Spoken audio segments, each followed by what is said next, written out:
In this video, we are going to continue class 10th Economics Chapter 2 और आज की video में हम इस चैप्टर का टॉपिक 1 स्टार्ट करेंगे और इस टॉपिक में हम पढ़ेंगे कंपेयरिंग द थ्री सेक्टर्स। जो तीन सेक्टर्स हैं इकोनॉमी के, प्राइमरी सेक्टर, टर्शियरी सेक्टर और सेकेंडरी सेक्टर, अब हम इन तीनों सेक्टर्स को कैसे कंपेयर करते हैं वो सब हम आज के टॉपिक में जानेंगे। Just counting the number of goods and services produced is not enough because different goods have different value.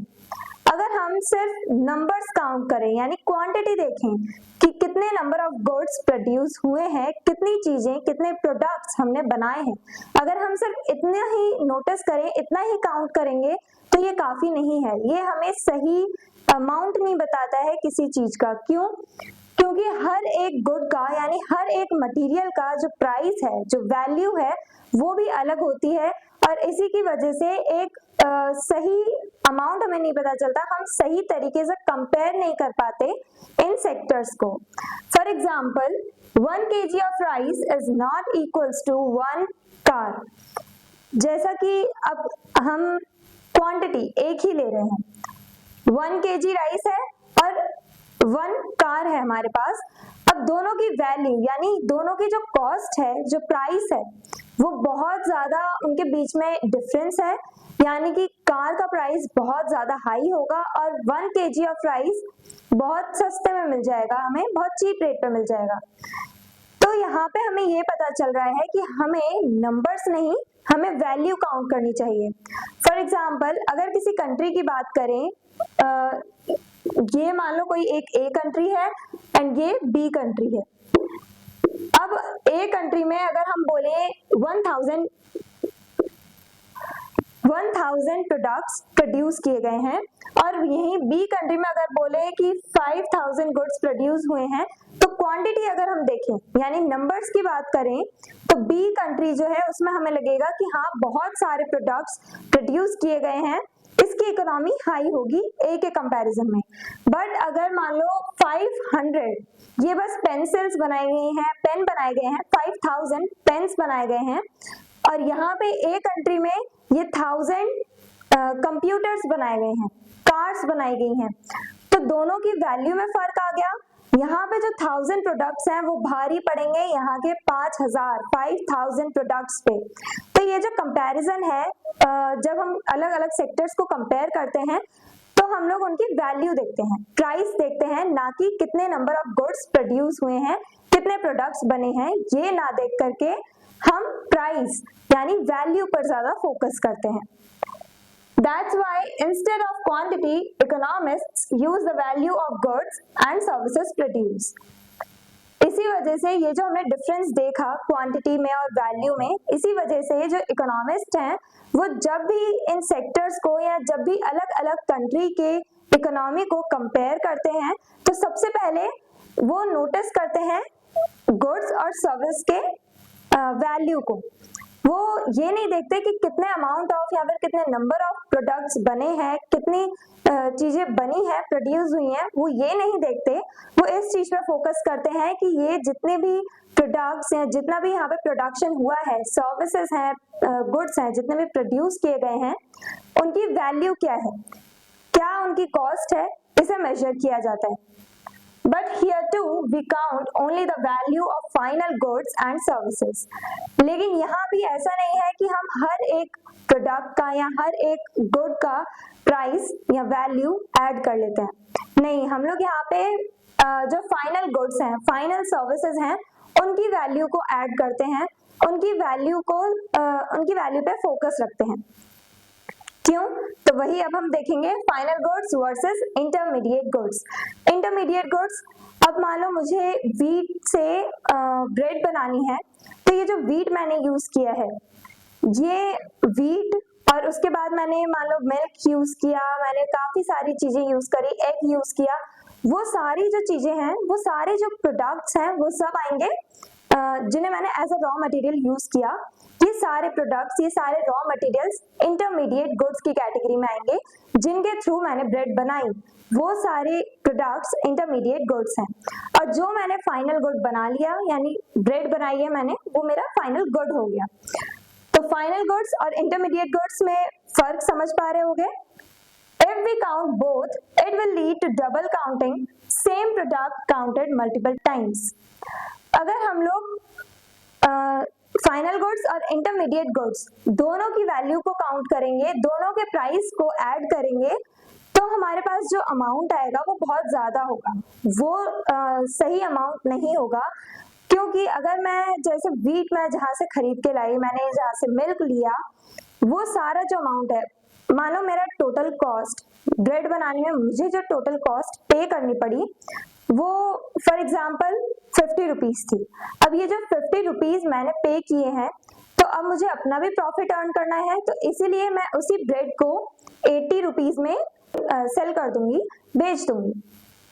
तो यहाँ पे मैंने क्या किया है, जो मेरे रॉ मटेरियल्स थे, जो मैंने इंटरमीडिएट गुड्स का यूज किया था, उनकी कॉस्ट मैंने पहले से ऐड कर रखी है उन 80 रुपीज में। मैंने 80 रुपीज में ब्रेड सेल कर दी। अब उन 80 रुपीज में ये जो 50 रुपीज जो मेरी कॉस्ट लगी थी वो पहले से ऐड है। मेरा प्रॉफिट तो बस 30 रुपीज है, ये 50 रुपीज तो उन्हीं रॉ मटेरियल्स का प्राइस था। तो यानी कि फाइनल गुड्स में इंटरमीडिएट गुड्स का प्राइस पहले से ही ऐड होता है, इसीलिए हमें इन्हें डबल टाइम ऐड नहीं करना होता। अब फाइनल गुड्स में पहले से इंटरमीडिएट गुड्स ऐड है, अगर हम फाइनल गुड्स की जो वैल्यू है यानी 80 रुपीज और 50 रुपीज दोनों को मैं ऐड कर लूंगी तो 130 रुपीज आएगी। अब इतनी इकोनॉमी थोड़ी थी। आप लोग तो मेरे को 80 रुपीज, जिसने भी मेरे से ब्रेड खरीदी है, फॉर एग्जाम्पल आपने खरीदी है, तो आप मुझे बस 80 रुपीज ही तो पे करोगे। आपने 80 रुपीज पे किया है, तो हमारी इकोनॉमी 130 रुपीज की कैसे हो सकती है? इस वजह से फाइनल गुड्स में पहले से ही इंटरमीडिएट गुड्स का प्राइस ऐड होता है, तो हम लोग बस फाइनल गुड्स के प्राइस को नोट करते हैं, उसी पे हम अपना फोकस रखते हैं, उन्हीं वैल्यू को ऐड करते हैं फाइनल गुड्स के। Hence, only the value of final goods and services is considered. तो इसीलिए सिर्फ हम फाइनल गुड्स और फाइनल सर्विसेज के जो वैल्यू है उसे ही कंसीडर करते हैं, उसी पे अपना फोकस रखते हैं।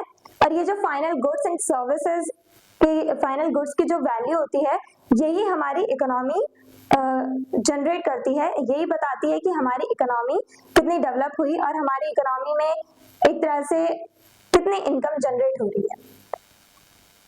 GDP, gross domestic product. GDP की फुल फॉर्म है ग्रॉस डोमेस्टिक प्रोडक्ट। अब ये जो हमने फाइनल गुड्स एंड सर्विसेज की वैल्यू ऐड करी है, वही हमारी जीडीपी कहलाएगी। The total value of all goods and services produced within a country in a year is called GDP. यानी एक साल में हमारी कंट्री के अंदर जितनी भी फाइनल गुड्स और सर्विसेज प्रोड्यूस हुई हैं, उनकी वैल्यू जब हम ऐड कर लेंगे तो वो हमारी जीडीपी निकल आएगी। सिर्फ हमारी कंट्री की बात हो रही है यहाँ पे, विद इन अ कंट्री। कुछ लोग ऐसे भी होते हैं जैसे इंडिया से बाहर जाके कुछ लोग अर्न कर रहे हैं, कुछ लोग बाहर के कंट्री में जा करके पैसे कमा रहे हैं, लेकिन वो कुछ अर्निंग्स अपनी यहाँ भी भेजते हैं इंडिया में, तो क्या वो भी कैलकुलेट होगी इंडियन इकोनॉमी में? नहीं, सिर्फ इंडिया के अंदर जो भी फाइनल गुड्स और सर्विसेज प्रोड्यूस हो रहे हैं, सिर्फ उनको ऐड किया जाएगा और तब हमारी जीडीपी निकलती है।